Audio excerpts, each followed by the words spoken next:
नमस्कार दोस्तों, स्वागत है सभी लोगों का अभी EDU01 यूट्यूब चैनल पर। आज डेट है 27 अगस्त 2026। आज मैं लेके आया हूँ जनरल साइंस स्पेशल भौतिक रसायन और जीव विज्ञान का combination railway UP triple SC पेट ऑल स्टेट एग्जाम। बहुत ही महत्वपूर्ण वीडियो। तो चलिए पहले प्रश्न के साथ शुरुआत करते हैं। पहला प्रश्न है, मानव शरीर की सबसे बड़ी ग्रंथि कौन सी है? तो यह है यकृत, लीवर। यकृत मानव शरीर की सबसे बड़ी ग्रंथि है। यह पित्त रस का निर्माण करती है जो पाचन में महत्वपूर्ण भूमिका निभाता है। प्रश्न नंबर 2 है, दूध का घनत्व या शुद्धता किस यंत्र से मापी जाती है? तो यह मापी जाती है लैक्टोमीटर से। ऑप्शन नंबर ए सही हो जाएगा। लैक्टोमीटर का उपयोग दूध की शुद्धता और उसका घनत्व मापने के लिए किया जाता है। दूध में लैक्टिक एसिड पाया जाता है। प्रश्न नंबर 3 है, विटामिन ए की कमी से कौन सा रोग होता है? तो ये होता है रतौंधी। ऑप्शन नंबर सी सही हो जाएगा। विटामिन ए की कमी से रतौंधी रोग होता है जिसमें कम रोशनी में दिखाई नहीं देता है और इसका रासायनिक नाम रेटिनॉल है। प्रश्न नंबर 4 है, प्रकाश की गति यानी स्पीड ऑफ लाइट निर्वात वैक्यूम में कितनी होती है? तो ये होती है 3 × 10⁸ मीटर प्रति सेकेंड। निर्वात में प्रकाश की गति 3 × 10⁸ मीटर प्रति सेकेंड लगभग 3 लाख किलोमीटर प्रति सेकेंड होती है। ध्वनि निर्वात में यात्रा नहीं कर सकती।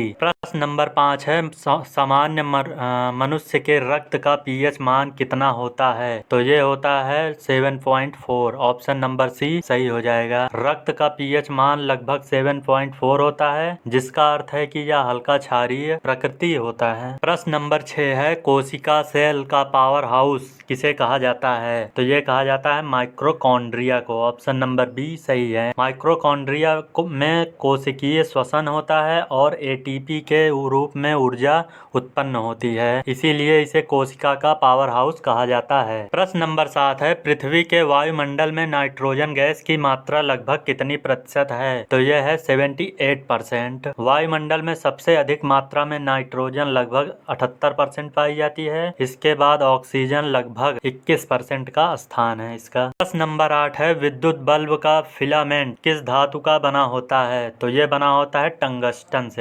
ऑप्शन नंबर बी सही है। टंगस्टन का गलनांक बहुत उच्च लगभग 3422 डिग्री सेल्सियस होता है, इसीलिए इसका उपयोग बल्ब का फिलामेंट बनाने में किया जाता है। प्रश्न नंबर 9 है, ध्वनि की तीव्रता किस इकाई में मापी जाती है? तो ये मापी जाती है डेसीबल में। ऑप्शन नंबर बी सही है। ध्वनि की तीव्रता डेसीबल में मापी जाती है। 80 डेसीबल से अधिक की ध्वनि मानव कानों के लिए हानिकारक होती है। प्रश्न नंबर 10 है, लाफिंग गैस का रासायनिक नाम क्या है? तो यह है nitrous oxide. Option number A सही है। नाइट्रस ऑक्साइड N2O को लाफिंग गैस या हास्य गैस कहा जाता है। इसका उपयोग चिकित्सा और दंत चिकित्सा में एनेस्थीसिया के रूप में भी होता है। क्वेश्चन नंबर 11 है, मानव शरीर में आयरन लोहे की कमी से कौन सा रोग होता है? तो यह होता है एनीमिया। ऑप्शन नंबर बी सही है। आयरन की कमी से रक्त में हीमोग्लोबिन का निर्माण कम हो जाता है जिससे एनीमिया नामक रोग हो जाता है। प्रश्न नंबर 12 है, सार्वभौमिक गुरुत्वाकर्षण का नियम किसने दिया? तो ये दिया था आइजैक न्यूटन ने। Option number sir Isaac Newton ने गुरुत्वाकर्षण का नियम दिया था जिसके अनुसार ब्रह्मांड में हर कण दूसरे कण को अपनी ओर आकर्षित करता है। प्रश्न नंबर 13 है, किस रक्त समूह को सर्वदाता यानी यूनिवर्सल डोनर कहा जाता है? तो ये कहा जाता है ओ को। ऑप्शन नंबर डी सही है। रक्त समूह ओ जो होता है सर्वदाता है और ए बी जो होता है वो सर्वग्राही होता है। प्रश्न नंबर 14 है, बेकिंग सोडा का रासायनिक नाम क्या है? तो यह है sodium bicarbonate. Option number C सही है। प्रश्न नंबर 15 है, एक वयस्क मानव शरीर में कुल कितनी हड्डियां होती हैं? तो ये होती हैं 206। ऑप्शन नंबर बी सही है। जबकि नवजात शिशु में 300 होती है। प्रश्न नंबर 16 है, सूर्य के प्रकाश से मानव शरीर को मुख्य रूप से कौन सी विटामिन प्राप्त होता है? तो ये होता है vitamin D. Option number D सही है। सूर्य की पराबैंगनी किरणों की मदद से हमारी त्वचा विटामिन डी का संश्लेषण करती है जो हड्डियों की मजबूती के लिए आवश्यक है। प्रश्न नंबर 17 है, साधारण नमक यानी कॉमन सॉल्ट का रासायनिक सूत्र क्या है? तो यह है NaCl। ऑप्शन नंबर बी सही है। साधारण नमक का रासायनिक सूत्र NaCl सोडियम क्लोराइड है। यह समुद्र के पानी के वाष्पीकरण से प्राप्त किया जाता है। प्रश्न नंबर 18 है ECG का प्रयोग किस अंग की जांच के लिए किया जाता है? तो ये किया जाता है हृदय की जांच के लिए। ऑप्शन नंबर बी सही है। ECG का उपयोग हृदय की विद्युतीय गतिविधि को रिकॉर्ड करने और हृदय संबंधी बीमारियों का पता लगाने के लिए किया जाता है। प्रश्न नंबर 19 है पानी का अधिकतम घनत्व किस तापमान पर होता है? तो यह होता है 4 डिग्री सेल्सियस पर। ऑप्शन नंबर बी सही है। यही कारण है कि सर्दियों में झील की ऊपरी सतह जमने के बाद भी नीचे का पानी तरल रहता है। प्रश्न नंबर 20 है रेडियो एक्टिविटी की खोज किसने की थी? तो ये की थी हेनरी बेकरल ने। ऑप्शन नंबर सी सही है। प्रश्न नंबर 21 है पौधों की पत्तियां का हरा रंग किस वर्णक के कारण होता है? तो यह होता है क्लोरोफिल के कारण।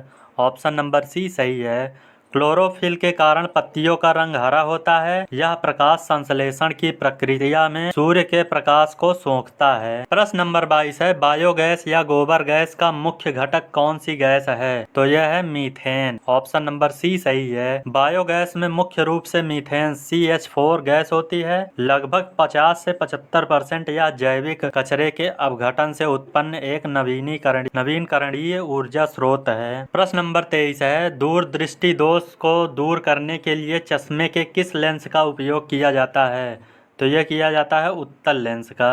ऑप्शन नंबर बी सही है। दूरदृष्टि दोष वाले व्यक्तियों को पास की चीजें स्पष्ट नहीं दिखाई देती। इसे ठीक करने के लिए उत्तल लेंस का उपयोग किया जाता है। प्रश्न नंबर 24 है डायनेमो उपकरण का मुख्य कार्य क्या होता है? तो यह होता है यांत्रिक ऊर्जा को विद्युत ऊर्जा में बदलना। ऑप्शन नंबर बी सही है। प्रश्न नंबर 25 है मनुष्य की लार में मुख्य रूप से कौन सा एंजाइम पाया जाता है? तो यह पाया जाता है टॉयलिन। ऑप्शन नंबर बी सी सही है। प्रश्न नंबर 26 है भारी जल का रासायनिक सूत्र क्या है जिसका उपयोग परमाणु रिएक्टरों में होता है? तो यह है D2O। ऑप्शन नंबर बी सही है। प्रश्न नंबर 27 है पोलियो की वैक्सीन की खोज सर्वप्रथम किसने की थी?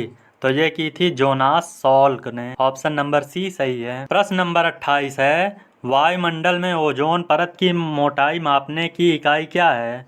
तो यह है डॉप्सन। ऑप्शन नंबर बी सही है। ओजोन परत की मोटाई मापने के लिए डॉप्सन इकाई का उपयोग किया जाता है। प्रश्न नंबर 29 है आवर्त सारणी की सबसे पहली गैस कौन सी है? तो यह है हाइड्रोजन। ऑप्शन नंबर डी सही है। हाइड्रोजन ब्रह्मांड का सबसे हल्का और सबसे प्रचुर मात्रा में पाया जाने वाला तत्व है। इसका परमाणु क्रमांक 1 है। प्रश्न नंबर 30 है सोने का रासायनिक प्रतीक क्या है? तो यह है AU। ऑप्शन नंबर बी सही है। और चांदी का जो होता है वो AG होता है। ऑप्शन नंबर ए चांदी का होता है। और आज के होमवर्क का प्रश्न है मानव शरीर में गुणसूत्रों की संख्या कितनी होती है? A 42-21 जोड़े या B 44-22 जोड़े या C 46-23 जोड़े या D 48-24 जोड़े? इसका सही उत्तर कमेंट बॉक्स में जरूर बताएं। मिलते हैं किसी और क्लास में, तब तक के लिए जय हिंद जय भारत और चैनल को सब्सक्राइब जरूर कर लेना।